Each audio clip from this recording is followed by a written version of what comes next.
Welcome to part 2.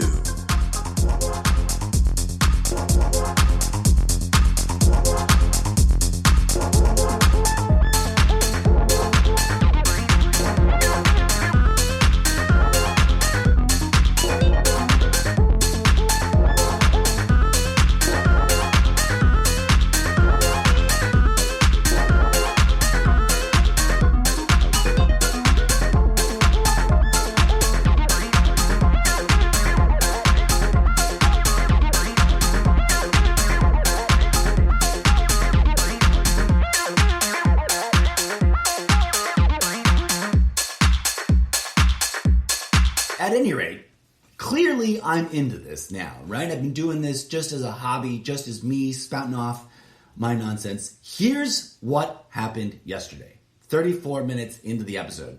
Been rambling and spirals, and here we are. As you may have noticed, I've been teasing, again, sort of a new wave of like, the show's gonna evolve, I'm gonna be doing some wacky things.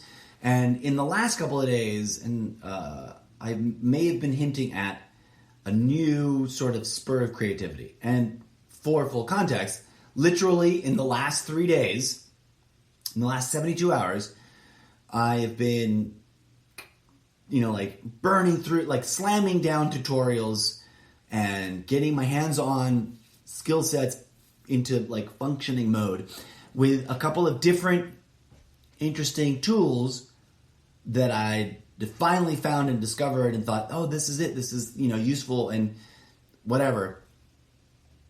For what? So that I can make simple, cheesy, fun, animated stuff and or, title sequence cards so that I can start, making my hybrid video, animated video format. And I've been kind of like fishing around for all the different apps that might be useful for that, and I've got a little collection of them now.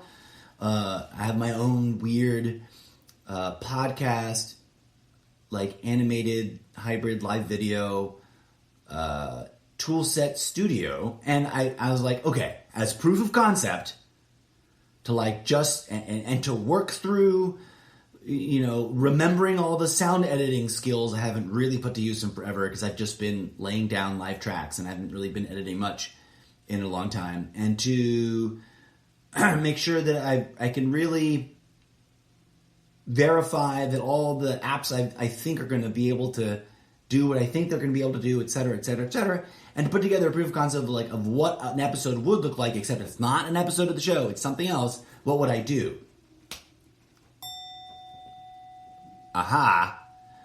Redo the birthday video greeting card thing that I post. Because that version is a little bit old.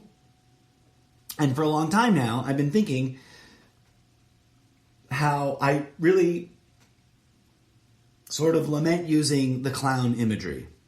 Too many people have an anti-clown bias, either through the unavoidable, organic trauma-based irrational fear of clowns, or through chosen conscious, disregard for them. People have an elected disdain for whatever reason. And while it is sort of pivotal, I haven't really written and or produced any content that explains why deeply enough. Except I did do a Mr. Zeppo's one-man clown show episode at some point, didn't I? I think I did. I digress. So I'd been working feverishly for days now, creating, and this is kind of like a spoiler breaker. I was going to surprise debut this on the world. But then again, not many people on my Facebook list actually listen to my podcast regularly yet, I don't think. But I have, for a very long time, been obsessed with trying to get a perfect or as close to perfect record on 365 days of birthday greetings. And I'm fairly certain that in the however many years I've been doing it, I've never come closer than 75%. But who knows? I don't have an actual metric on that. It's something that Facebook doesn't technically track, I don't think. I would love for them to technically be able to go back retroactively and pull this figure out for each year. To that end, I got really specific about the way I wanted to do it, which ultimately resulted in, I think about 3 years ago, me launching a video, which I've changed and tweaked and updrafted a little bit. It's currently at version 4.20 or 4.19, I think, is the joke, but I didn't actually do 4 different iterations of the video to that degree. And this year, an all-new video in which a cartoon animated version of the incorrigible Mr. Zeppo will appear and, speak birthday greetings at the recipient. That's not the trippy part. Last night, here's the part that gets fucked up, I think. And I'm really sad I don't have a screen grab or whatever of this particular quote. Last night, I tuned in to watch Stephen Colbert for the first time in forever. I recently did a post on Facebook about John Oliver. And again, I kind of meant to do a quick, put it in the irrelevant movie reviews category. I wanted to do a quick thing about how much I love John Oliver and how he's kind of on fire. And it's put a bookmark in this right now. Go watch the last 4 or 5 episodes of this season. Go watch this season of John Oliver from HBO. If you've never heard of it, you should be able to find him on the internet. His show is short enough, and they chop it up into little internet-friendly clumps. And I'm fairly certain he releases his own, HBO puts it out on the interwebs, on a YouTube channel or something. I digress. Dude is on fire, and in the places where he's criticizing the world and governments, and he's usually kind of on point, if not dead to right correct. Colbert has been a huge inspiration because he's a true evolutionary link. He is artistically speaking, he owes his existence to the greats like Johnny Carson and Donahue, although he was a daytime guy. But that authenticity, that sincerity, that sincere drive to just want to talk to people about what's really going on with themselves, that's totally a Donahue trait. It's an old reference for people who don't know what that is. Go dig it up. He's way better than Dr. Phil and any of the, what's that weirdo that he's a mayor too or a governor or something? He's been on for 30 years. I've never liked him. Donahue was a million times better, and yet, the red meat kind of get each other to throw chairs at one another kind of fucking circle jerk kind of shit is what's been on the longest. What's that one asshole's name? Maury Povich? No, there's another guy. Anyways, they're not really assholes. I just don't like the way that they run the show. I digress. I tune in for the first time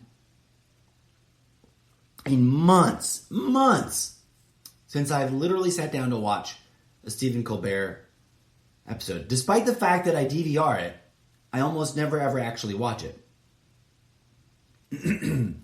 Which is hilarious to me. Because I never really want to sit and watch all... it's not a show you can binge watch. One episode's enough for a day. And it happened to be I'm I'm not done yet, but I need a meal break right in time. And I'm like, okay, time to sit down and watch a little bit of news and watch Colbert.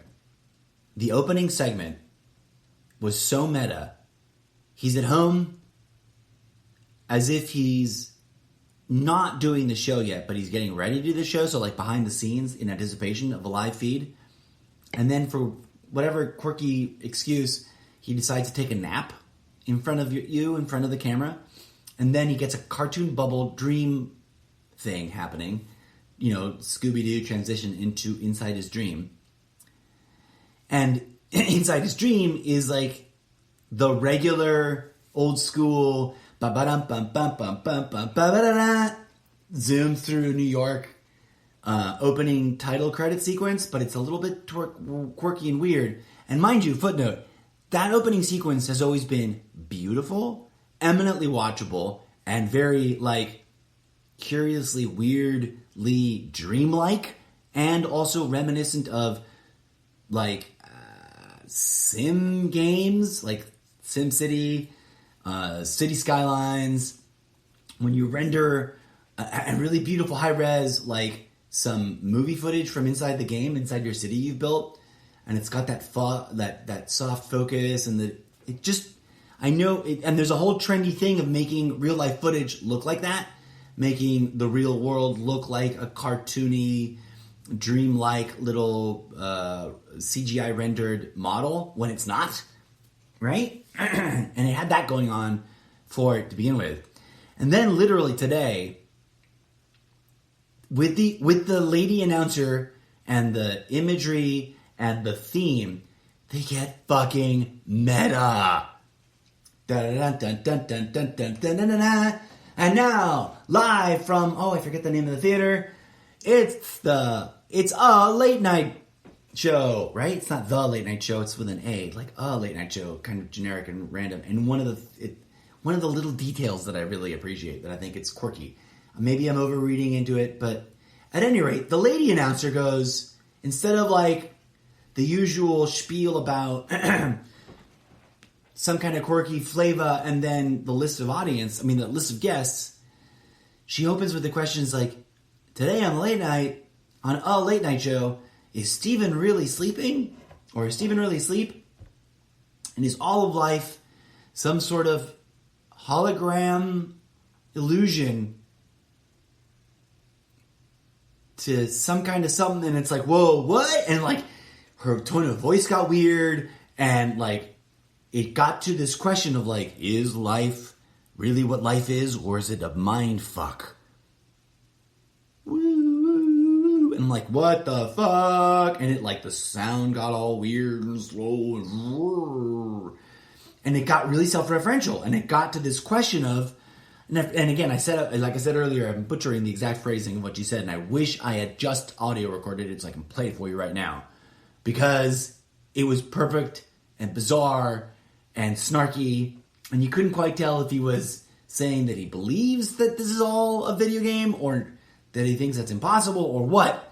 But then the opening credits does that thing where it zooms into the front doors, and there's a wild, like, live studio audience vibe, and, applause, and I'm like, da-da-da, and you hear Stephen Colbert say, hey, blah, blah, blah, and you can see we're back at the Ed Sullivan Theater? Yeah, that's right. Ed Sullivan Theater in New York. And as you zoom in, you realize, as the camera's zooming in, you realize that everyone is in, like, a 2D cartoon. They look like, Cartman from whatever the fuck the name of that show is. Sweetwater? No, what the hell is the name of that goddamn show? Respect my authority. Anyways. And my jaw just drops. Colbert, I wish I was an intern. I'm not worthy to have a full paid job, but I would grovel at your feet to work on your team and be, the coffee and bagels guy for the writing team that occasionally gets to throw an idea out. Because you're a genius and you beat me to the punch and you totally fucking nailed it. And I'm depressed because now I can't do that sequence. And I'm sitting here staring at my TV. It's literally like 11:30 or whatever it is when the Colbert Show comes on over here in Pacific Standard Time. And I have one of my two siblings was here at the end of a long family visit, and she decided to stay for the stay-at-home pandemic lockdown. So she's been here doing her remote working. She goes to bed at a different hour than I do. And she just gone to bed, and I'm literally, like, out loud, what the fuck? Like, I'm tripping, you guys. I just started teaching myself how to animate, like, cartoon characters, stick puppet paper cutout type figures on 3 different sets of apps so that I can do a really, really low budget, shitty version, and then sort of like a slightly deeper version, and then hopefully a really awesome, slick, pro, kick-ass version for various reasons that I want to be able to have the multi-layers of effect. And if you're curious as to why, I don't want to spoiler it, but here's a reference that explains all in one word. Flatland. If you've never read and or seen those movies, there's a couple of versions of that movie. And from what I understand, the last time I looked it up, there was a new version that was still like being made, that was supposed to come out soon. It should, in theory, already be out now and available on the internet.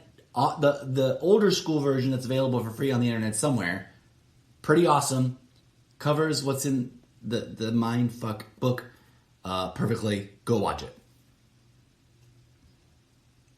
So it's already been done, right? Like, but to sit down and honestly, I shit you not, this is all 100% real, actually happening to my real life. And it felt like a scene in a movie because the last 3 days have been the turning point. I had been at the end of 3 years worth, 5 years worth of things being taken away from me. Right? If you go a little bit further back, and I'm not trying to go for pity, I'm just laying out facts about my life. Fuck you all and how it makes you feel. This is just the facts of my life. I'm not trying to make you feel bad for me. Plenty of people right now are living through way worse circumstances than what I've lived through. But if you go back 7 years, if you go back 10 years, actually 11 years, my mother died. That was a huge blow, right? Real life, honest to goodness, sharing. And I'm not saying that to sucker in. I've already disclaimed that, right? But it's a fact. And then there was sort of like that whole process and the sort of phase 1 of the multi-stage spiral of grieving. It isn't just a couple of stages of grieving. You go back and retrace your step through the standard, phases of grieving as we understand them. A couple of rounds. It's like a merry-go-round that's also traveling forward through time. So it's a spiral of grieving. And then, the ramifications and full impact of the economy crashing. So, literally, the universe took away my house, and I had to adjust and deal with new circumstances. Just as I was, establishing what was, and kind of in a curious way, I guess will always be one of the best relationships I've ever had in my life. And one of the most profound, teaching experiences about how to be in a relationship and partnership with someone was getting started, which was then, at perfect timing, a couple of years later, right when I thought that all of this contraction was done, that gets taken away from me in a way that's I couldn't really. I was upset and I fucking threw a fit and wept like a man-child and probably said some dumb things to people during that grieving period, just like I did when I'm grieving for my mom. But there was nothing I could do, and in all rational, mature thinking about it, couldn't disagree with the choices being made on the part of my partner, right? The real-life human being in me wanted to support her choices and desires and wants and aspirations for her happiness' sake, despite the fact that it made me want to, punch a wall and cry. Don't punch walls. It hurts. Especially if you're really, really, really, really, really unlucky and you hit a part where there's a stud or some other structural shit, then it really fucking hurts. But don't go and be an asshole and punch the refrigerator either. Because that hurts more 100% of the time. I digress. Punching things is never the answer, folks. And if you really, really, really, really got to do it, don't punch each other for fuck's sake. Well, it's not true. In self-defense, I've taken swings at other guys who were advancing. But I could also go on a tangent about how, as a pacifist, very early on, when I went through a rash of bullying in high school, I can honestly say that I ended the fights without actually ever punching anybody.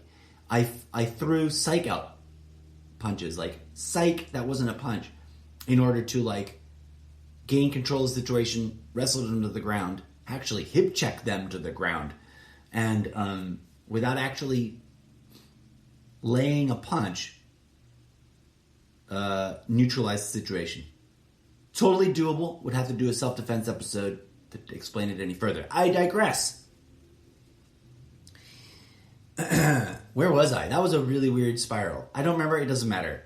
What am I talking about? Stephen Colbert, a hero, and, you know, an artist that I am officially envious of. The true, in my opinion, the true heir to the throne that upon which Johnny Carson sat. And also, really quick, F you, Donald Trump, about the Johnny Carson comments recently. Like, fuck off with your really, really apoplectic and really, really stupid attempts at dissing this entertainer. Okay, so when it comes to entertainment, there's three basic mindsets about it. Have a really snarky, opinionated, judgmental opinion of everybody and figure out a way to put them all down because it's snarky and savvy to do so within the industry. Look at it from outside of the norms and judge anyone and everyone remotely associated with the industry as an evil Satanist that associates with pedophiles and should be hung from a tree. I do not subscribe to that. I do not think everyone is that. I don't think everyone deserves that, etc. Or somewhere in the middle, realizing that although there is a lot of corruption and a lot of misuse of assets and a lot of psychological manipulation and a lot of social conditioning, etc., and fear-mongering, etc., that, you know, media and its many, many delights does both things at once. It can bring out the worst in us. It can be used exclusively for the purposes of those horrible, evil, nefarious agendas that we fear are being plotted against us or being executed against us.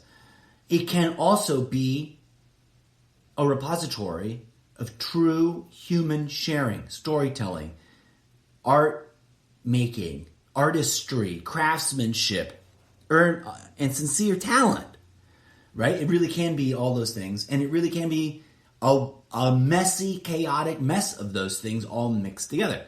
And we never know, and to pretend it is an absolute one thing or the other is naive.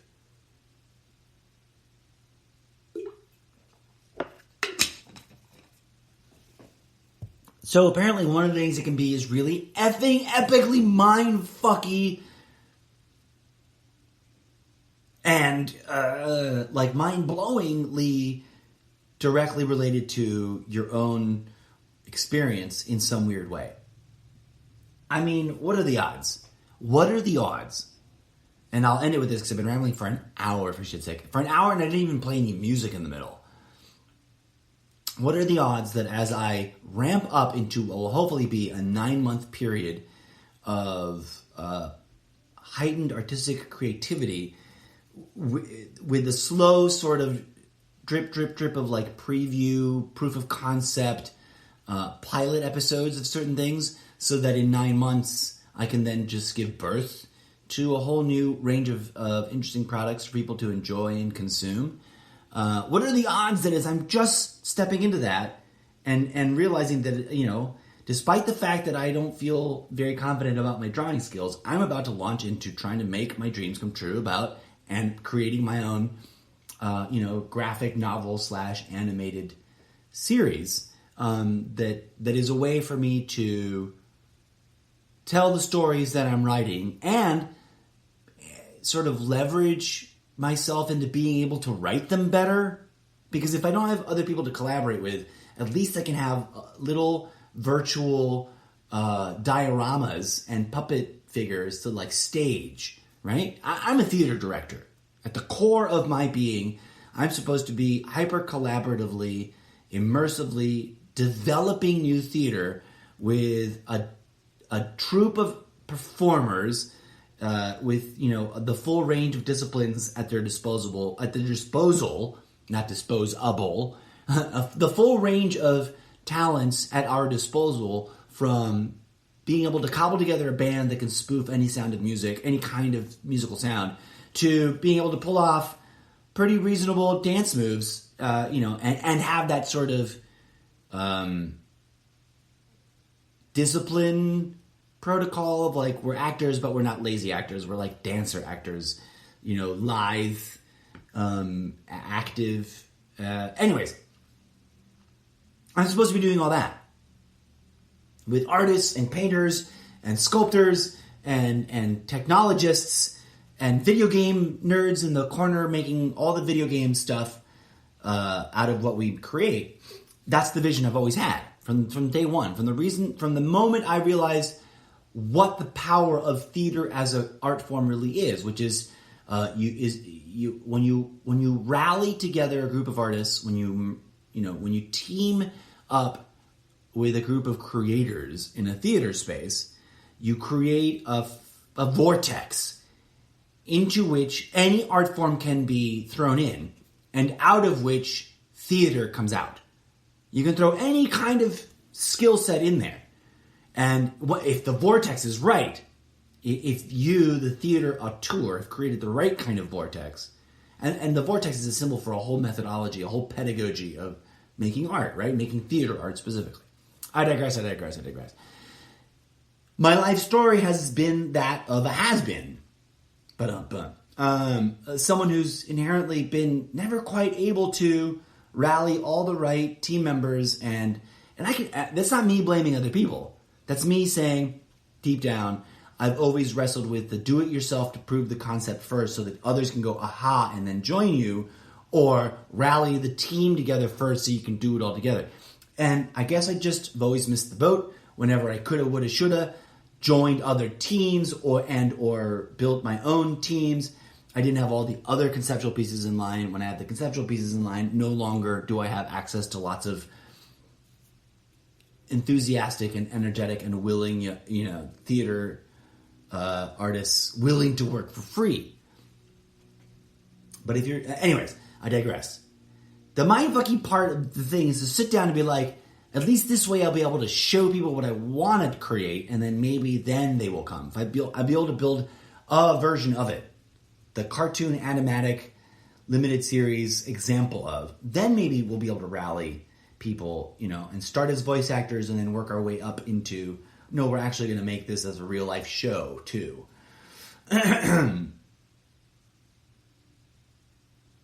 sit down and see an enviable, like, that was perfection, that was worthy of being on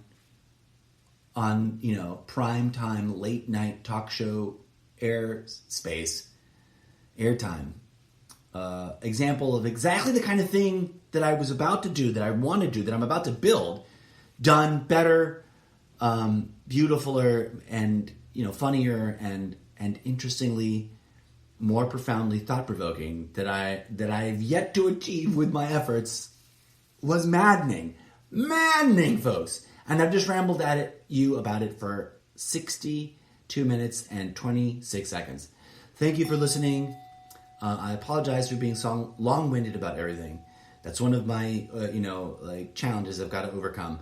But for now, dear friends, please enjoy another dose of the track we're listening to today, Soulful Piano 1 Remix, The Living Beats Be Back, DJ Zed, New Epoch, Volume 0. And thank you for giving me an empathetic ear about the weird meta-phenomenological thing. In conclusion, folks, in case you're wondering why I felt so weirded out by it, it's precisely what I want to do, and I could either have... I could have reached that moment and have not been building towards it at all, despite having always wanted to do something like this, and been like, disgruntled, great, now I really don't have a reason to... Now, fuck it. now I don't have a pipe dream to shoot towards, because Colbert's already doing it, been doing it, done it, and obviously he produces, and I kind of forgot, didn't realize it for a long time, he produces that infamous show, Our Cartoon President, of which I've only seen one episode. So of course he's gonna bring that look and vibe and technology to his own show. And enviable. That's the kind of thing I want to do. I want to build a media empire where I make all kinds of different shows, and then have them cross over, etc., etc. But the cool part is that it was mind-blowing, and it didn't take it as a negative. I didn't say, well, fuck this noise, and throw all the shit in the air and let it fall to the ground, and then stomp on it and walk away. I didn't. I could have, right? Because he's got a budget, a staff, and people to organize and coordinate all the time-consuming tasks of making that possible. So it's always going to turn out better than no matter what I do. It's going to turn out better than this video I've been struggling to finish for the past 3 days. Ta-da! Full circle! This birthday video, I thought I'd be able to crank out in 8 hours. And then I was like, okay, it's not going to take 8 hours. It's going to take 12.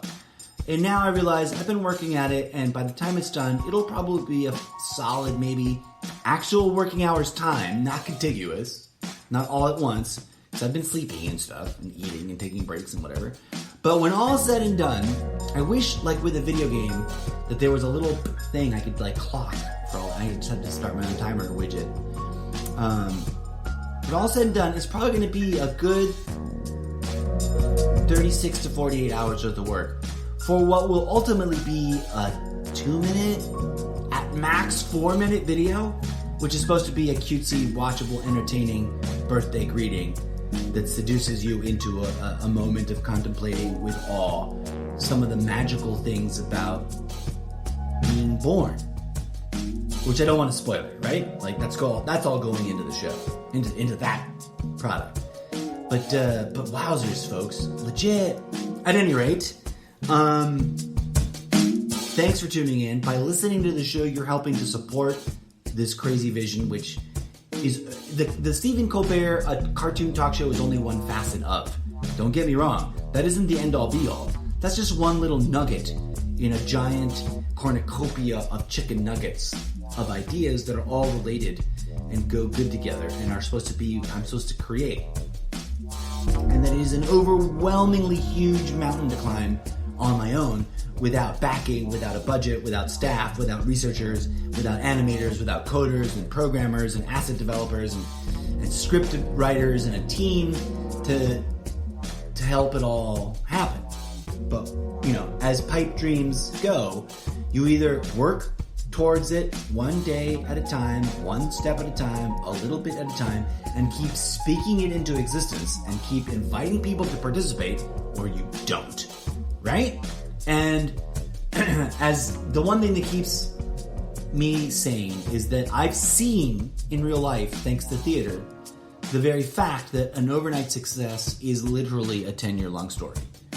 That every time you see an overnight success, no matter how old they are, there was probably 6 to 10 years worth of hard work and effort where they labored in obscurity before they became an overnight success. So, and you never know where on that journey you actually are, because sometimes you shift gears or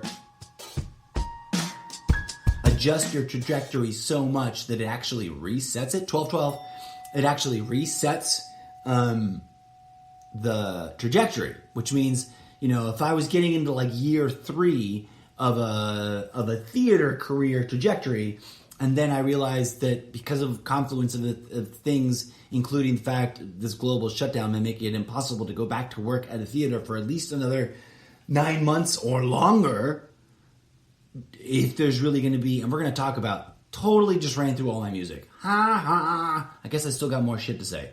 When I do the version 1.9 updraft of this, I'll break this up into multiple episodes. I've been rambling. Okay, so where was I? Oh, yeah. When will we be able to do live theater again?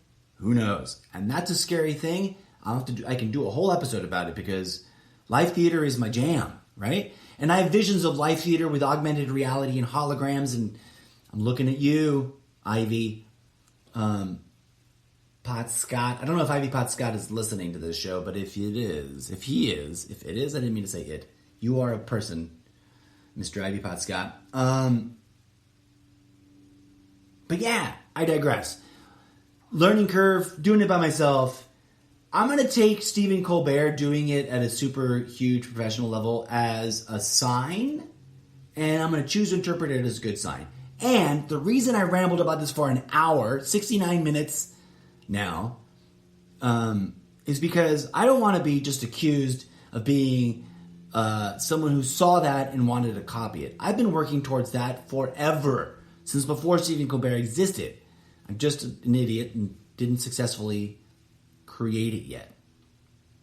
And so, friends, I will humbly ask you to forgive me for rambling as long as I did. And I'm going to, for realsies now, put an end to the show and play the outro music for the regular show title sequence of the Almost Daily Zencast. I have been your host, the incorrigible Mr. Zeppo, and this has been a very long show. This is the Almost Daily Zencast. Hello, and namaste. Thank you for tuning in to today's episode. I am your humble host, the incorrigible Mr. Zeppo. Let's get started.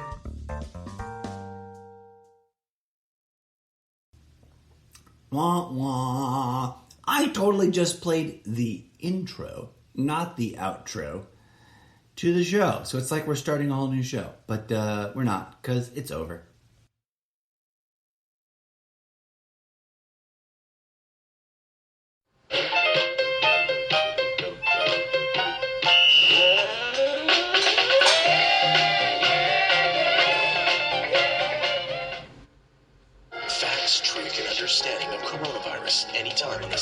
I am watching last night's episode of Stephen Colbert on demand because I need to capture the audio clip of the bit that fucked with my mind.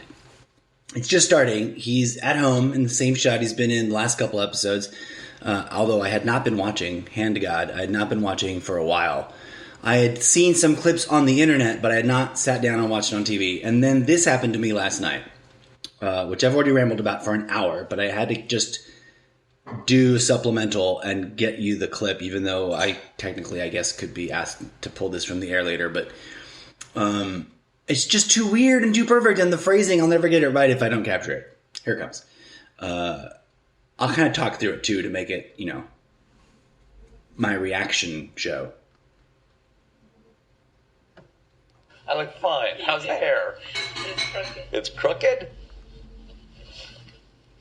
There you go. That's better. Okay, he totally... And this really wigged me out when I watched it live yesterday. He totally, out of the blue, pulls what anybody who's savvy and old enough and knows, how there's dad jokes? Well, there's granddad jokes, right? He pulled the old "I'm actually wearing a wig" joke, where off screen, presumably his wife says almost inaudibly that his hair is crooked because he asks, "How's he looking?" And he turns towards the camera, leans forward, reaches up to the back of his head as if he's grabbing, the thing, and jiggles and kind of exaggerates it with the way you can by kind of flexing your head muscles. Jiggles his own hair and makes his hair, the scalp essentially, all move and kind of to look like he's adjusted. I don't think he's wearing a wig. And if he is, bless it, that's even more funny. But the fact that he's creating a moment off the cuff, super cash, at the very opening part of the show to disarm you and make you unconsciously, but also very consciously, question reality in regards to his reality, what's real, what's going on, is he really, has he always really had a wig, etc. It's just a fun, clever little thing that sets up what is ultimately a mindfucky show, or at least a mindfucky, for me, episode of this show. Let's proceed. Who's the guest tonight? Tandy Newton. Tandy Newton. Tandy, see, we got I got Juice Newton. This is Sir Isaac Newton. I got Newton, Fig. There you go. Tandy Newton, I'm all set. Jim, how are we looking? We're still getting the satellite. Just need another 30 seconds. 30 seconds? Okay. I'll take a nap. This sort of thing never happened back at the Ed Sullivan Theater. God, I wish I was there again. And so he's leaned over on his little old-timey green felt covered desk with all the little drawers and widgets built in, you know? And cartoon bubble dream scape emerges out of his head, and the whole image goes black and white and does that wavy, watery Scooby-Doo transition. And then this happens. It's The Late Show with Stephen Colbert. Tonight, is Stephen sleeping or is he awake? And is all existence just a collective hallucination to deceive us about the true nature of reality? Plus, Stephen welcomes. What the actual fuck? Huzzah. Kudos to you, Stephen Colbert. Because you're, I mean, for me personally, as autodidactic, entheogenic, spiritual mystic, the only way I can answer that question is yes, ... but not in the way that you think it is. And obviously, when I don't know who else may or may not have had that experience, this experience, but when a show literally asks that question in front of me, which is a question I'm constantly struggling with and figuring, and also toying with and constantly re-exploring how to express artistically, I get sucked in, you know, I get cowed a little into a bit of a weird altered headspace. And, you know, I get suckered in. Andy Newton and Ina Garten with a special appearance by John Mulaney featuring John Baptiste and... It doesn't play out, but there was this level of Tandy Newton, Westworld, robots in the future. I'm a robot from the future, or rather, technically speaking, a completely different time frame, probability, waveform, function, dimension that is really, really, really remarkably similar to, but also curiously not exactly alike to yours, in which the place I was sent from is categorically the future as it relates to where in the timeline you are and where I was, if we were to side by side compare, contrast our timelines. But I don't come from your timeline. I digress. I'm here to warn humanity about the actual robots and the AI entities that are actually coming. Not the ones that they're fear-mongering about you now. That's a whole nother bit. Gotta have a whole episode about that. But my point was, in my literary fictional world, I have a character, not my own primary character, but a character whose whole fixation is robots from the future and the entire genre of robot cinema, literature, etc. Fun theater nerd fact, pushing up glasses gesture, the word robot originates from a piece of theater, a play, which, lo and behold, turns out was written in Russia by Russian people about Russian stuff having to do with the state, the worker, propaganda, and how to properly, subjugate peoples into doing what the state needs them to do. But that's a whole nother episode. When I saw Tandy Newton, I was really, and given the immediate proximity to this opening question about like the nature of reality and how we're supposed to question it, and are we being mind fucked along in that way, like, as we question is our mind being fucked with, I thought, oh God, it's just going to be some sort of robot from the future warning. Is she going to say that the show is actually somehow real or a prophecy or, an artistic vision that's here to... Doesn't even talk about it. I wish she had, because it brings it full circle. And I'm not going to play the whole effing episode. I just really needed to capture that marquee, because that's what the announcer lady was reading as if it was what the words were on the marquee. And we'd zoomed in on the marquee, and it was a big fucking cluster. And by the way, visual detail that brings everything else into question. It just booted back to regular TV. Anyways, I've captured the bit I wanted to capture. The rest of it, and I'm going to edit out. Well, maybe I'll just keep the whole pre-roll. The rest of it is mindfucky because they asked that question, and visual detail that I think is worth distinguishing here for the audio. The word all is in quotes from that quote earlier. Is all of life? And we get to this moment, we get into the show, and he's a cartoon. And I'm just like, what the actual fuck, dude? What the actual fuck? I'm 9 days away from having like a preview, promo, teaser, mini episode trailer ready that introduces the notion of the incorrigible Mr. Zeppo does his shows in 2D cartoon land. And this guy pulls this stunt on me now. On the 1st. And May 1st, this is last night, I had really wanted, meant to, intended to, wished I had, but haven't yet, meant to finish the like episode 0 proof of concept piece, which is the birthday greeting, which is what I rambled about for quite a bit in today's live episode. So it's a trip, and here we are. And now I'm just going to digress and continue with something else as we move forward. But I had to like capture that clip so that I can work it into either a future episode or an updrafting of the previous episode, as was recorded. Blah blah blah words.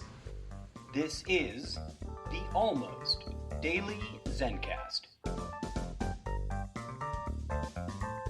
Hello and namaste. Thank you for tuning in to today's episode. I am your humble host, the incorrigible Mr. Zeppo. Let's get started.